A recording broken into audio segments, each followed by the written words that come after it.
Häuschen klein. Herrlich ist dies Stückchen Erde, und ich bin ja dort daheim. Als ich einst ins Land gezogen, haben die Berg mir nachgesehen. Mit der Kindheit, mit der Jugend, wusst selbst nicht, wie mir geschehen. Oh, mein liebes Riesengebirge, wo die Elbe so heimlich winkt, wo der Rübelsal mit seinen Zwergen heut noch Sagen und Märchen spinnt.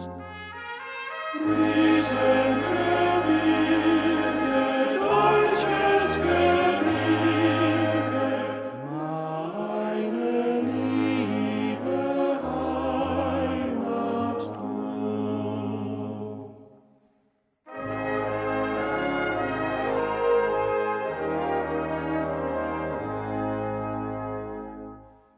Ist mir gut und schlecht gegangen, hab gesungen und gelacht, doch in manchen bangen Stunden hat mein Herz ganz still gepocht und mich zog's nach Jahr und Stunde wieder heim ins Elternhaus, hielt nicht mehr vor lauter Sehnsucht bei den fremden Leuten aus.